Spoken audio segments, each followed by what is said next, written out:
믿음의 창시자와 완성자라는 의미가 무슨 의미인지를 좀 자세히 알아보는 시간이 좀 됐으면 좋겠습니다. 세상이 감당치 못할 믿음이라는 것이 무엇인가? 히브리서 11장에는 믿음의 조상들에 대해서 나열을 하고 있습니다. 그런데 이 사람들은 세상이 감당 못할 믿음을 가지고 있다라고 저희한테 이야기를 하고 있어요. 32절에 내가 무슨 말을 더하리요? 기드온, 바락, 삼손, 입다와 다윗과 사무엘과 및 선지자들의 일을 말하려면 내게 시간이 부족하리로다. 그래서 바울 형제는 모든 믿음의 선진들은 한 믿음을 가지고 걸어왔다라는 거예요. 한 믿음. 각각 다른 믿음이 아니고 한 믿음. 지금 결론으로 달려가고 있는데요. 37절에 그 믿음을 가지고 있는 사람들은 어떤 일을 당했냐면 돌로 치는 것과 톱으로 켜는 것과 시험과 칼에 죽는 것을 당하고 양과 염소의 가죽을 입고 유리하여 궁핍과 환난과 학대를 받았으니 이런 사람은 세상이 감당치 못하도다. 저희가 광야와 산중과 암혈과 토굴에 유리하였느니라. 그래서 이분들은 공통적인 믿음을 가지고 있었는데 이렇게 톱으로 켜는 죽음에서 또는 돌로 맞는 죽음에서도 아주 기쁘게 받아들였다라는 거예요. 그럼 우리도 같은 믿음이기 때문에 이 믿음을 가지고 있는 사람들한테는 앞으로 우리한테 다가올 환경에서도 우리는 넉넉히 이기는 그런 마음을 받는다라는 거예요. 그래서 이걸 다른 말로는 세상이 감당치 못하다라는 뜻이 세상이 그들에게 아무런 가치가 없었다. 그래서 내가 세상에 어떤 미련이 있으면 세상을 버릴 수가 없잖아요. 근데 본인들은 하늘에 미련이 더 있기 때문에 땅에서는 어떠한 것도 미련을 갖고 있지 않았다라는 거예요. 그러면 우리가 재물에 대한 미련도 있지만 자식에 대한 미련, 그리고 주변에 있는 사람들이 나를 뭐라고 이야기를 해도 여기에 어떤 가치가 없기 때문에 그것을 그냥 담대히 받을 수가 있는 거예요. 그렇지 않으면 저 사람은 왜 저 얘기를 했지? 라는 그런 마음들이 생긴다라는 건 여기에 내가 지금 미련이 가득 담아있다라는 거죠. 자, 이분들이 가지고 있었던 믿음이 두 가지입니다. 하나는 전지전능하신 하나님께서 모든 것을 주관하고 계시다는 믿음을 가졌어요. 그래서 저희가 지금 어떠한 상황이 와도 하나님께서 이걸 주관하고 계신다라는 것만 믿고 있다면 그분이 누구예요? 우리 아버지다. 그럼 나를 철저하게 보호하시고 가장 좋은 길로 인도하신다. 이 믿음을 가지고 있었어요. 그래서 다니엘서 4장 17절에는 다니엘이 이렇게 이야기하죠. 이는 순찰자들의 명령대로요 거룩한 자들의 말대로니 곧 인생으로 지극히 높으신 자가 인간 나라를 다스리시며 자기의 뜻대로 그것을 누구에게든지 주시며 또 지극히 천한 자로 그 위에 세우시는 줄을 알게 하려 함이라 하였느니라. 그래서 우리가 지금 막닥뜨리는 어떠한 일도 날아가는 참새도 하나님이 허락지 않으시면 떨어지지 않는데 우리가 눈꺼풀을 깜빡하는 것도 하나님이 허락하셔야지만 깜빡하는 거예요. 그럼 우리에게 지금 일어나는 일, 아주 극히 작은 일뿐만 아니고 큰 일도 하나님이 반드시 주관하고 계시다. 이걸 잊지 말라라는 거예요. 그러면 믿음이 생긴다라는 거예요. 여기 계신 분들이 톱으로 켤 때도 하나님 왜 저만 이렇게 힘들게 합니까가 아니고 하나님이 허락하셨군요. 하나님이 주관하시는군요. 이걸 믿었다라는 거예요. 자, 두 번째는 메시아를 보내주셔서 죄를 정결케 하고 하늘나라의 유업을 주시겠다는 약속을 믿었어요. 이 두 가지. 그래서 우리가 여기서 비록 죽는다고 해도 어디로 가요? 우리가 갈 곳은 하늘나라라는 거예요. 하늘나라. 그걸 믿었어요. 그래서 여기서 죽어도 감사함으로 받을 수 있잖아요. 바로 난 하늘나라 갈 수 있다. 깨면 예수님께서 재림하실 때 하늘나라에서 영원히 살 수 있다라는 것을 믿었어요. 자, 구약의 성도와 신약의 성도들의 차이는 무엇인가? 믿음의 차이일까요? 여기에서 히브리서 기자는 이렇게 이야기합니다. 39절에 이 사람들이 다 믿음으로 말미암아 증거를 받았으나 약속을 받지 못하였으니 이는 하나님이 우리를 위하여 더 좋은 것을 예비하셨은즉 우리가 아니면 저희로 온전함을 이루지 못하게 하려 하심이니라. 그래서 믿음의 선진들은 증거를 받았어요. 확실하게 하나님이 계신 것과 너희들의 죄가 온전히 도말돼서 천국에 간다라는 증거를 받았어요. 근데 확실한 약속을 받지 못했는데 이 약속이 뭐냐면 바로 십자가라는 게 십자가. 그래서 구약의 성도들은 누구를 기다렸어요? 메시아가 오기만을 기다렸어요. 그래서 구약의 모든 글은 메시아가 올 거를 계속해서 예언하시고 그 메시아가 오면 이 땅에서 은혜의 왕국과 영광의 왕국이 만들어진다. 너희들은 그 안에 들어가서 영생을 취할 거다라는 약속을 계속해서 구약에서 써진 거죠. 그럼 우리 신약의 성도들은 예수님의 십자가를 바라보면서 사는 삶이에요. 이미 증거를 주셨잖아요. 그 증거를 바라보고 사는 성도가 되는 거죠. 자, 히브리서 12장 1절 이제 넘어가면요. 이러므로라고 나와요. 이러므로라는 것은 뭐냐면 11장의 내용과 연결되는 거죠. 12장은 이러므로 우리에게 구름같이 둘러싼 허다한 증인들이 있대요. 이 증인들은 누구냐면 히브리서 11장에 믿음을 지킨 자들이 증인이라는 거예요. 그 증인들이 우리를 다 보고 있어요. 지금 우리가 믿음의 눈으로 한번 보자고요. 그 분들이 우리를 다 지켜보고 있어. 그럼 우리가 그냥 막 살 수 있냐 이거예요. 막 살 수 없다라는 거예요. 우리가 그걸 인식하지 못하기 때문에 그냥 막 사는 거예요. 막 산다 이거죠. 그래서 구름같이 둘러싼 허다한 증인들이 있으니 모든 무거운 것과 얽매이기 쉬운 죄를 벗어버리고 인내로써 우리 앞에 당한 경주를 경주하며 이렇게 나왔어요. 그래서 이러므로가 11장의 그 무수한 사람들, 지금 경기장입니다. 그때는 콜로세움이었죠. 경기장에 저렇게 많은 사람들이 경기를 뛰고 있는 우리를 지금 지켜보고 있어요. 그런데 증인은 두 종류의 증인이 있습니다. 첫 번째는 믿음의 선진들이 증인이에요. 그래서 죄악과 난관들을 과감하게 맞서고 주의 이름으로 악의 세력을 대항하여 성공적으로 믿음을 지킨 자들, 이 믿음의 선진들이 증인들이죠.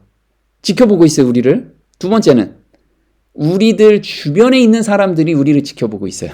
그래서 진리를 믿는다고 고백하는 우리가 어떻게 행하는지 예의주시하고 있다는 거예요. 이 두 증인들이 우리를 계속 보고 있어요. 항상 그걸 인지하고 있다라고 하면 우리가 막 살진 못한다라는 거예요. 자, 여기서 인내라고 합니다. 우리 인내라고 하면은 참아야 하느니라 이 생각 많이 하죠. 그래서 참을인 3개가 있으면 살인도 면한다 이렇게 이야기를 합니다. 그 인내일까요? 그거는 내가 억지로 참아내는 거잖아. 근데 믿음의 선진들은 정말 그렇게 참아냈느냐? 믿음의 선진들은 그렇게 참아낸 게 아니고요. 여기서 인내라는 뜻은 원어로 휘포모네라고 해요. 이거는 진리에 굳게 선다라는 뜻이에요. 그럼 내가 죄로 기울어지는 품성이 있을 때 계속 드러나잖아요. 날 때 하나님 말씀을 붙잡고 거기에서 매달리는 것이 인내라는 거예요. 내가 참아야지 하는 게 아니고 그 하나님 말씀의 기준으로 제 마음을 변화시켜 주세요. 이렇게 매달리는 삶이 인내하는 삶이라는 거예요. 그래서 에베소서 6장 13절에 그러므로 하나님의 전신 갑주를 취하라. 취하는 건 뭐예요? 능동적으로 취해야 된다라는 거예요. 취하라. 그렇게 해야지만 이는 악한 날에 너희가 능히 대적하고 모든 일을 행한 후에 서기 위함이라. 이 선다라는 뜻이 인내한다라는 뜻이에요. 그럼 말씀을 내가 굳건히 지키는 것, 말씀 안에서 내가 그 말씀에서 벗어나지 않는 그런 매달림, 요게 인내라는 거예요. 참아야 하는 일화가 아니고 말씀대로 살고 싶은 그 충동 가운데서 내가 계속해서 걸어가는 삶이 인내하는 삶이라는 거죠. 자, 우리 마라톤 지금 계주를 하고 있습니다. 그래서 바톤 터치를 해요. 우리 선진들이 복음을 계속해서 바톤 터치하고 우리까지 온 거예요, 이게. 그래서 조상들은 각자 온갖 난관과 장애를 즐거움으로 자신의 경주를 끝마쳤어요. 그럼 우리가 마지막 주자이기 때문에 전신전력으로 우리도 경주를 마무리해야죠. 그 마무리한다. 이 경주라는 뜻이 뭐냐면 싸우다라는 뜻이에요. 싸우다. 그럼 다시 읽으면요. 인내로서 우리 앞에 당한 경주를 싸워야 한다는 거예요. 싸워야. 누구랑 싸워요, 우리? 여기서 보면 믿음의 선진들의 신실함과 인내는 여기서 신실함과 인내가 있어요. 자, 신실함이라는 건 나를 반드시 변화시켜 주시는 하나님을 믿는 신실함. 나는 그 말씀을 붙들고 사는 신실함을 이야기해요. 인내는 아까 말씀에서 벗어나지 않으려는 마음. 네, 그 신실함과 인내는 생애의 경주에서 그들에게 승리를 가져준대. 이 두 가지가. 그래서 하나님께서 반드시 나를 변화시켜 주신다는 그 믿음과 말씀에서 내가 벗어나지 않는다는 그 간절함이 승리를 가져다 준다. 이제는 모든 시대의 신실한 자들의 눈이 오로지 우리에게 고정되어 있음을 인식하고 그에게 지정된 경주에서 이기기 위하여 총력을 기울이려는 절박한 충동을 느끼고 있는가? 우리가 느끼고 있어야지만 이 경주에서 이길 수 있다는 거죠. 자, 모든 무거운 것이 어떤 걸까요? 우리가 이제 바울 형제는 지금 달리는 선수를 보고서 이 글을 쓰고 있는 거예요. 달리는 선수를 빗대어서 쓰고 있는데 내가 100m를 달리고 있는데 이렇게 무거운 짐을 지고 있으면 못 달리겠죠. 그래서 여기서 이야기하는 게 모든 무거운 것과 얽매이기 쉬운 죄를 벗어버리래요. 그래서 여기서 무거운 짐이 무엇이냐면 바로 악한 습관과 타고난 경향성을 쫓아 행함으로 생긴 나쁜 버릇을 뜻한다. 이것을 벗어버리라는 거예요. 이게 무거운 짐 때문에 무엇을 못 달리고 가고 있어요? 운동 경기. 그러니까 하나님의 품성과 그 다음에 사람들에게 이 복음을 증거하는 일에 이 무거운 짐 때문에 나의 이 옛 자에서 올라오는 그것을 내가 계속해서 버리지 못하고 변화함을 갖지 못하기 때문에 앞으로 더 이상 나갈 수가 없는 거예요. 그래서 바울 형제는 모든 무거운 것 그리고 얽매이기 쉬운 죄를 벗어버리라는 거죠. 근데 벗어버리는 건 어떻게 벗어버려야 돼요? 예수님께 헌신 기도로 매달려야 되는 거예요. 이게 버린다라는 뜻이죠. 자, 믿음의 창시자란 무엇을 의미하는가? 히브리서 12장 2절이죠. 우리의 믿음의 창시자요 또 완성자이신 예수를 바라보자.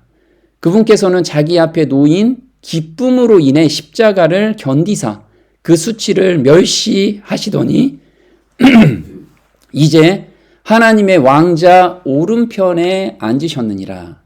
자, 믿음의 창시자 볼게요. 자, 믿음의 창시자라는 것은 믿음을 만들어주시는 분이라고 지금 이야기를 하고 계세요. 그러면 믿음의 창시자라는 건 십자가에서 과거의 죄를 도말받았다는 것이 믿어지는 경험이야. 아, 내 죄가 온전히 도말받았구나.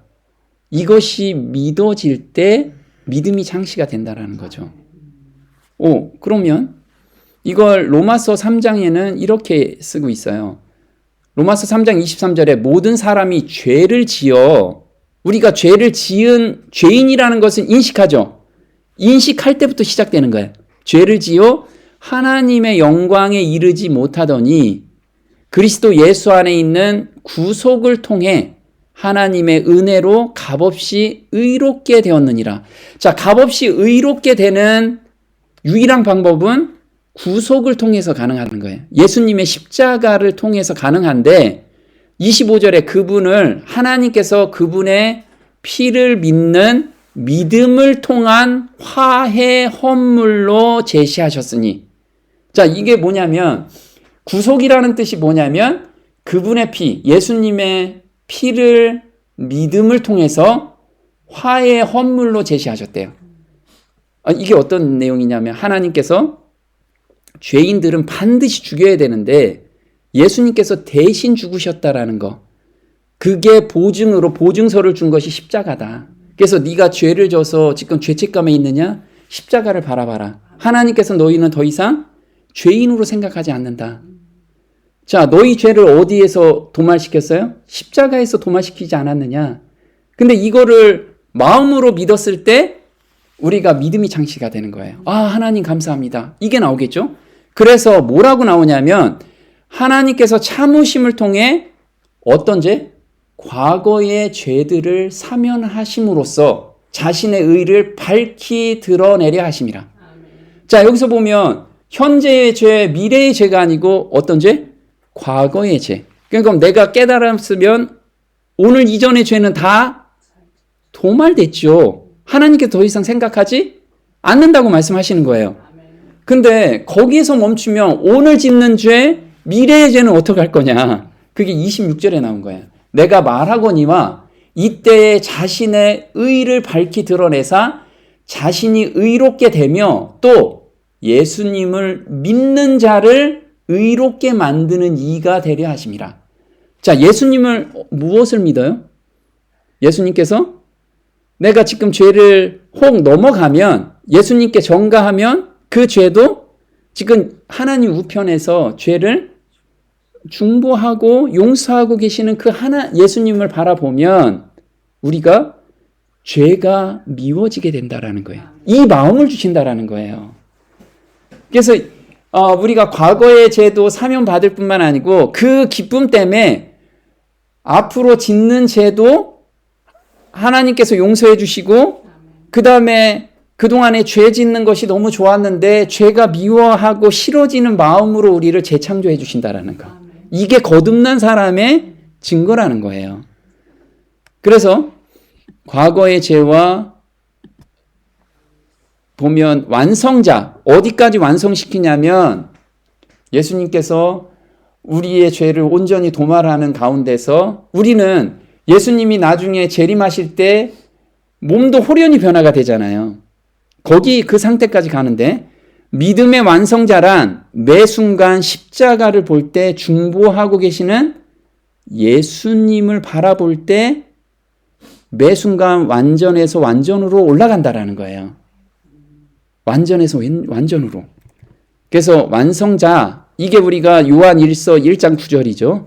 만일 우리가 우리의 죄들을 자백하면, 자, 이게 거듭난 사람들이 자백하면 그분께서는 신실하시고 의로우사 우리의 죄들을 용서하시며 모든 불의에서 우리를 깨끗게 하시느니라. 그리고 요한일서 2장 1절엔 또 이렇게 나오죠. 나의 어린 자녀들아, 내가 이것들을 너희에게 쓰는 것은 너희가 죄를 짓지 아니하게 하려 함이라. 자, 죄를 짓지 않게 하려 함이래요. 한번 예수님의 사랑을 경험한 자들은 죄가 미워지게 돼 있다라는 거죠. 그 마음으로 재창조된 사람들이 혹 넘어가면 그 다음 구절에 너희들이 그렇게 죄가 미워졌는데도 어떤 환경에서 넘어졌다라고 하면, 그래서 만일 누가 죄를 지어도 우리에게 아버지와 함께 계신 변호자가 계시니 곧 의로우신 분 예수 그리스도니라. 이렇게 우리한테는 구원을 완벽하게 해놓으신 거예요. 벗어날 수 없게끔 우리를. 정말 감사가 되죠. 자, 예수님께서는 자기 앞에 놓인 기쁨에 의해서 십자가를 너무 감사함으로 받았어요. 그 기쁨이 무엇이냐? 하나님의 성품을 첫 번째는 온전히 드러냈어요. 그동안에 오해된 그 우주 거민들도 오해했던 하나님 품성. 그리고 우리가 십자가를 바라볼 때 공의와 사랑이 공존한다는 하나님의 품성을 우리가 여기서 이해할 수 있다라는 거예요. 그 기쁨을 보고 예수님께서 기쁘게 십자가를 받아들였죠. 또 하나는 그 결과로 많은 자녀들이 탄생하는 것. 그거를 보고 두 가지를 보고 너무 기뻐하셨던 거예요. 그래서 이사야서 53장 11절에는 그가 자기 영혼에 수고한 것을 보고 만족히 여길 것이라. 나의 의로운 종이 자기 지식으로 많은 사람을 의롭게 하며 또 그들의 죄악을 친히 담당하리라. 우리가 이런 영혼들, 예수님께서 거둬들인 영혼들, 정말 기뻐하는 영혼들이라는 게 우리가. 그래서 예수님께서는 왕자 오른편에 앉으셨어요. 그러면 이 오른편에 앉은다라는 뜻은 뭐냐면 예수님께서 승천하셨죠.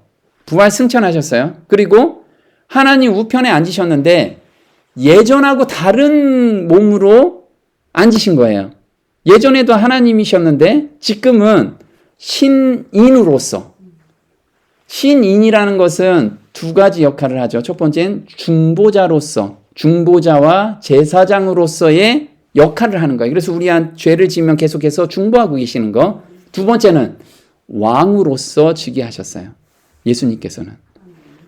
그래서 이게 보면 십자가에서의 죽으심을 통해요. 그리스도는 은혜의 왕국을 세우셨다. 그래서 이 땅에서 우리가 마음속에 왕국이 세워지죠. 왕국이라는 건 뭐냐면 왕이 있어야 되잖아요. 그래서 사단이 지배하는 왕이면 사단의 왕국이 되는 거고 예수님이 지배하는 곳이면 예수님의 왕국이잖아요. 그래서 우리 마음에 예수님의 구주를 모시면 우리가 은혜의 왕국이 마음속으로 생겨나는 거예요. 자리를 잡고 여기서 살다가 이젠 실제로 예수님이 재림하시면 예수님이 왕이시잖아요. 그래서 그때가 영광의 왕국으로 우리가 초청을 받아서 가는 거예요. 그래서 여기에서 은혜의 왕국 안에서 예수님이 주인이 되지 않으면 우리는 영광의 왕국도 갈 수가 없는 거예요. 왜냐하면 예수님이 통치하는 거 우리가 원치 않거든요. 이 마음에서 원해야 되는데 원치 않으면 거기에 들어갈 수가 없는 거예요. 그래서 곧이어 높임을 받으심으로 그분의 겸비는 끝났다. 승천하셨을 때 그분은 하늘에서 당신의 아버지와 보좌를 함께 하시고 제사장과 왕으로 즉위하였다. 그래서 제사장은 중보의 역할, 왕은 통치의 역할. 이 두 가지로 이젠 즉위에 앉으신 거예요. 이 즉위식을 통하여 하나님의 거룩한 아들로서 그분에게 전에는 그의 것이 아니었던 그 어떤 다른 권세가 주어지지는 않았다. 자, 이게 무슨 말일까요? 예수님께서 이 땅에 오실 때 몸으로 오셨어요. 사람의 몸으로 오셨죠. 그 전에는 하나님이셨죠. 하나님이 가지고 있는 모든 권한을 가지고 계셨어요. 근데 신인으로서 다시 앉았을 때 그 어떠한 권한도 다른 권한이 아니고 똑같은 권한인데 이젠 인간이 체험하는 모든 것을 체휼하신 그분이 이제 중보자로서 앉아 계시고 똑같은 권한으로 앉아 계신다라는 그걸 지금 이야기를 하고 계시죠. 그러나 이제 신인 중보자로서 그의 인성이 하늘의 영광과 권세에 처음으로 참여하였다. 자, 우리가 어려움을 이길 수 있는 유일한 방법은요, 예수님을 깊이 생각할 때 가능하다는 거예요. 이걸 우리한테 원리로 주셨어요. 그래서 내가 지금 어려움을 당할 때 그 어려움을 보는 게 아니고 예수님은 어떻게 이걸 극복하셨나요?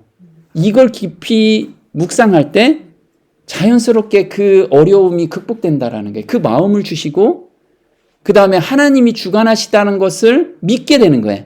우린 그 원리를 우리한테 주셨어요. 그래서 히브리서 12장 3절에 죄인들이 자기를 대적하여 이처럼 거역한 것을 견디어내신 분을 깊이 생각할지니 이것은 너희가 너희 생각 속에서 지치고 기진하지 아니하게 하려 함이라. 자, 우리는 어려움이 오면 어떤 게 생기냐면 지치고 기진해져요. 마음이. 우리 그러죠, 대부분이. 그럴 때 극복할 수 있는 유일한 방법은 예수님을 깊이 생각하는 거. 네. 이게 우리한테 솔루션이에요. 여기서 뭔가를 내가 해결해야지 하면서 솔루션을 찾아내는 게 아니고 예수님을 깊이 생각할 때 그 모든 것이 해결이 된다라는 거예요. 그래서 너희가 죄와 싸우되 아직 피 흘리기까지 대항하지 아니하였노라. 그래서 깊이 생각한다라는 것은 이렇게 이야기를 하고 있어요. 오직 그리스도를 쳐다보며 그가 무엇을 견디었는지를 생각하기만 한다면, 예수님께서 어떤 것을 견뎌내셨는지 우리가 성경을 통해서 그 말씀을 깊이 한번 묵상해 보라는 거예요. 그러면 우리가 만나는 모든 어려움과 실망은 감당하기가 더욱 쉬워질 것이다. 징계를 주신 목적은 그리스도를 바라보게 하기 위함이다. 그리스도가 받은 것보다 더 혹독한 징계 과정을 견디도록 요구받는 그리스도인은 아무도 없다.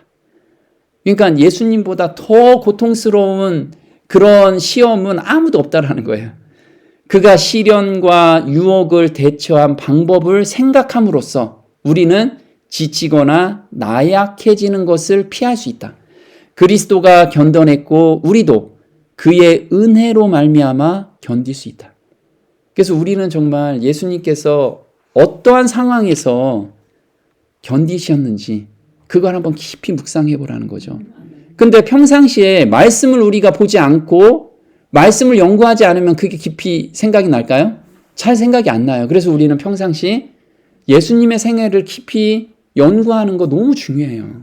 너무 중요하다는 거죠. 제자들도 마찬가지였어요. 3년 반 동안 예수님을 따라다녔지만 정말 오순절에 믿음이 생기고 그 다음에 담대하게 전할 수 있었던 것은 엄청난 시련도 있었지만 3년 반 동안 예수님께서 어떻게 어려운 가운데서 모든 걸 극복하셨는지 그걸 생각한 거예요. 계속. 자, 피 흘리기까지 싸운다. 자, 그리스도께서 승리한 것처럼 우리도 모든 유혹에서 승리할 수 있다라는 거예요. 히브리서 4장 15절에 우리에게 있는 대제사장은, 지금 대제사장이 하나님 우편에 계신가요? 네, 그걸 믿으라는 거예요. 그래야지만 우리가 죄에서 자유함을 얻을 수 있어요. 정말 자유함을 얻을 수 있는 게 그게 생생하게 우리한테 보여줘야 돼. 내가 삶 속에서. 우리의 연약함을 체휼하지 아니하는 자가 아니요 모든 일에 우리와 한결같이 시험을 받은 자로 돼 죄는 없으시니라. 그러므로 우리가 긍휼하심을 받고 때를 따라 돕는 은혜를 얻기 위하여 은혜의 보좌 앞에 담대히 나아갈 것이니라. 그래서 정말 긍휼하심을 받고 때를 따라 돕는 은혜를 얻고 싶냐? 그럼 예수님께 지금 나가라는 거예요. 근데 우리는 예수님께 잘 안 나가려고 하잖아요. 나가서 솔직하게 얘기하라는 거예요. 하나님, 저 너무 힘들어요. 하나님, 저 이런 거 도저히 극복이 안 됩니다. 이렇게 솔직히 하라는 거예요. 솔직히. 그러면 모든 것을 체휼하신 예수님께서 우리 마음을 변화시켜 주시고 그걸 담대하게 맞이할 수 있는, 그리고 또 한 가지가 이 상황을 누가 컨트롤하고 계세요? 하나님이 컨트롤하고 계시잖아요. 그걸 믿고 우리는 걸어갈 수 있는 그런 성도가 됐으면 좋겠습니다. 자, 그리스도께서는 이기는 그에게는 내가 내 보좌에 함께 앉게 하여 주기를 내가 이기고 아버지 보좌에 함께 앉은 것 같이 하리라고 하셨다. 여기에 우리가 끝까지 굳게 붙잡아야 할 확신의 근본이 있다. 그리스도께서 사단의 유혹을 물리치셨다면 우리에게도 유혹을 이길 힘을 주실 것이다. 그는 하나님의 능력을 인간의 노력과 결합시키기 위해서 오셨다. 우리가 기도했을 때 죄에서 또 넘어져요. 또 어려운 가운데서 그 두려운 가운데 계속 있어요. 하나님은 그걸 원하시는 게 아니라 그걸 훌훌 털어버리는 마음을 주셔서 그걸 담대하게 감당하는 것을 원하시는 거예요. 거기에서 하나님의 뜻을 발견하고 하나님과 동행하는 것, 나를 동행하고 나를 도와주시고 나와 함께 하신다라는 것을 항상 느낄 수 있게끔 하나님께서 지금 우리의 삶을 그렇게 인도하고 계세요. 그래서 우리는 정말 나 혼자라고 생각하지만 사실 하나님이 나의 삶을 주관하고 계신다는 것을 항상 기억하는 저와 여러분이 됐으면 좋겠습니다. 오늘 여기까지 할게요.